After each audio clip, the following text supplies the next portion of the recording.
सभी को नमस्कार। एक बार फिर से स्वागत है आपका मेरे YouTube चैनल पर। तो साथियों, आज हम लेकर आए हैं सामाजिक विज्ञान की पाठ्य पुस्तक कक्षा 8 की हैं तथा सामाजिक एवं राजनीतिक जीवन भाग 3 के चैप्टर संख्या 4 कानूनों की समझ का हम इस वीडियो में इस पाठ के प्रश्न तथा उनके उत्तरों का अध्ययन करेंगे।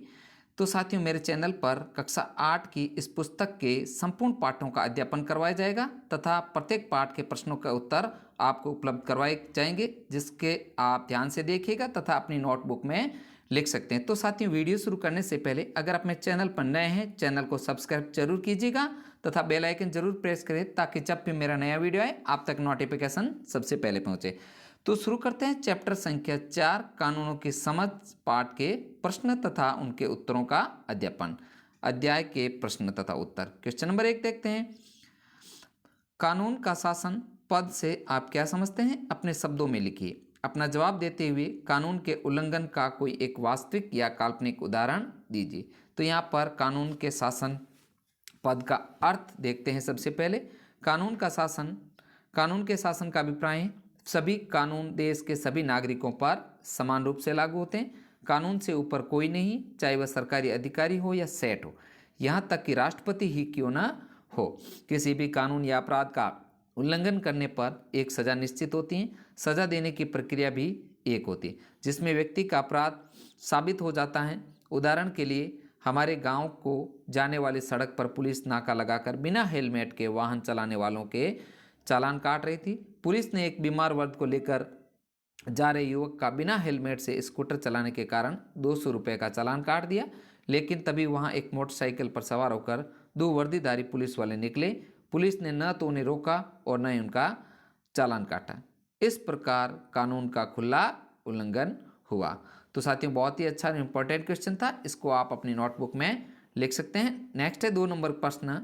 इतिहासकार इस दावे को गलत ठहराते हैं कि भारत में कानून का शासन अंग्रेजों ने शुरू किया। इसके कारणों में 2 कारण बताइए। तो प्राचीन भारत में असंख्य स्थानीय कानून थे। प्राय एक जैसे मामलों में कई तरह के स्थानीय कानून लागू होते थे। प्राय माना जाता है कि भारत में कानून का शासन अंग्रेजों ने शुरू किया, लेकिन इसके विरोध में इतिहासकारों ने निम्नलिखित तर्क दिए। देखते हैं तर्क। 1 नंबर है, अंग्रेजों के कानून उनके मनमानेपन पर आधारित थे। 1870 का राजद्रोह एक्ट, बहुत ही इंपॉर्टेंट, 1870 का राजद्रोह एक्ट अंग्रेजों के मनमानेपन का उदाहरण था। इस कानून में राजद्रोह की परिभाषा बहुत व्यापक थी। इसके अंतर्गत अगर कोई व्यक्ति ब्रिटिश सरकार का विरोध या आलोचना करता था तो उसे मुकदमा चलाए बिना ही गिरफ्तार किया जा सकता था। बहुत ही इंपॉर्टेंट है, अंग्रेजों का एक कानून था 1870 का राजद्रोह एक्ट। नेक्स्ट है 2 नंबर, भारतीय राष्ट्रवादियों का कानून के शासन के विकास में योगदान। ब्रिटिश भारत में भारतीय राष्ट्रवादियों ने कानून के विकास में अहम भूमिका निभाई थी। भारतीय राष्ट्रवाद अंग्रेजों द्वारा सत्ता के इस मनमाने इस्तेमाल का विरोध और उसकी आलोचना करते थे। उनका संघर्ष समानता का संघर्ष था। इस कानून को उससे अलग ऐसी व्यवस्था के रूप में देखना चाहते थे जो न्याय के विचार पर आधारित हो। 19वीं सदी के अंत में कानूनी पैसे में लगे भारतीयों ने मांग की कि औपनिवेशिक अदालत ने उन्हें सम्मान की नज़र से देखा जाए। ऐसे भारतीय कानून विशेषज्ञ अपने देश के लोगों के अधिकारों की हिफाजत के लिए कानून का इस्तेमाल करने लगे। भारतीय न्यायाधीश भी फैसले लेने में पहले से ज़्यादा भूमिका निभाते थे। तो इस प्रकार ये बात अंग्रेजों के द्वारा जो कानून से अंग्रेजों को शुरू किया था उसके 2 कारण बताए। नेक्स्ट साथियों, 3rd नंबर क्वेश्चन, घरेलू हिंसा पर नया कानून किस तरह बना? महिला संगठनों ने इस प्रक्रिया में अलग अलग तरीके से क्या भूमिका निभाई, उसे अपने शब्दों में लिखें। तो उत्तर देखते हैं। घरेलू हिंसा का अर्थ जब परिवार का कोई पुरुष सदस्य, आमतौर पर पति, घर की किसी औरत या पत्नी के साथ मारपीट करता है, उसे चोट पहुंचाता है या मारपीट अथवा चोट पहुंचाने की धमकी देता है, इसे घरेलू हिंसा कहा जाता है। औरत को यह नुकसान भावनात्मक शोषण, शारीरिक मारपीट के कारण हुआ। यह शोषण मौखिक, यौन और फिर आर्थिक शोषण भी हो सकता है। अब देखते हैं घरेलू हिंसा के कानून का निर्माण किस प्रकार हुआ। तो यहाँ पर तो था घरेलू हिंसा का अर्थ, तो यहाँ पर घरेलू हिंसा का कानून का निर्माण किस परिस्थितियों में हुआ देखते हैं। कई पतियों के द्वारा अपनी पत्नियों के साथ बुरी तरह पीटा जाता था, पत्नियों के साथ बुरा व्यवहार किया जाता था अथवा वृद्ध महिलाओं को घर से बाहर निकाल दिया जाता था। सन 1990 के दशक में महिला संगठनों ने घरेलू हिंसा को रोकने के लिए एक नए कानून का निर्माण की मांग उठाई। सन 1999 में घरेलू हिंसा विधेयक का मसौदा तैयार किया गया। विधेयक पर काफ़ी विचार विमर्श के बाद यह विधेयक सन 2002 में संसद के सामने पेश किया गया।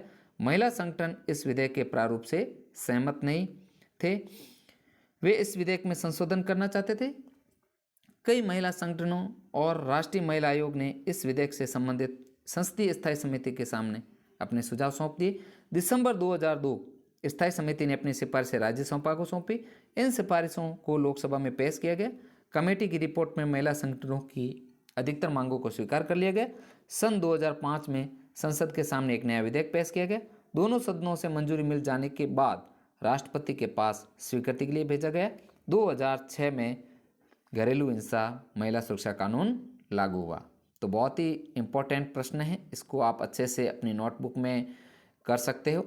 नेक्स्ट है साथियों 4 नंबर क्वेश्चन, अपने शब्दों में लिखिए इस अध्याय में आए निम्नलिखित वाक्य से आप क्या समझते हैं। अपनी बातों को मनवाने के लिए उन्होंने संघर्ष शुरू किया।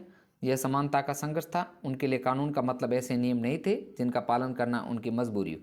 वे कानून को उससे लागू अलग ऐसी व्यवस्था के रूप में देखना चाहते थे जो न्याय के विचार पर आधारित। तो प्रश्न 4 का उत्तर देखते हैं। भारतीय राष्ट्रवादी समानता पर आधारित कानूनों के पक्षधर थे, लेकिन औपनिवेशिक काल में अंग्रेजों द्वारा लागू किए गए कानून समानता पर आधारित नहीं थे। 1870 का राजद्रोह एक्ट और 1919 का रॉलेट एक्ट भेदभाव पर आधारित थे। भारतीयों के साथ हीनता भरा व्यवहार किया जाता था। 19वीं सदी के आखिर तक भारत में कानूनी पैसा भी उभरने लगा। कानूनी पैसे में लगे भारतीयों ने मांग की कि औपनिवेशिक अदालतों में उन्हें सम्मान की दृष्टि से देखा जाए। ऐसे भारतीय कानून विशेषज्ञ अपने देश के लोगों के अधिकारों की रक्षा के लिए कानून का प्रयोग करने लगे। भारतीय न्यायाधीश भी निर्णय लेने में पहले से अधिक भूमिका निभाने लगे। उन्होंने मांग की कि भारतीयों को कानून की दृष्टि में ब्रिटिश लोगों के समान समझा जाना चाहिए। दोनों पर समान रूप से कानून लागू होना चाहिए। नेक्स्ट है साथियों, इस प्रकार साथियों हमने इस जो पाठ संख्या 4 कानूनों की समझ, इस पाठ के प्रश्न तथा उनके उत्तरों का अध्यापन किया इस वीडियो में। साथियों वीडियो कैसा लगा? वीडियो अगर अच्छा लगे तो वीडियो को लाइक तथा शेयर जरूर कीजिए ताकि हमें मोटिवेशन मिलता रहे।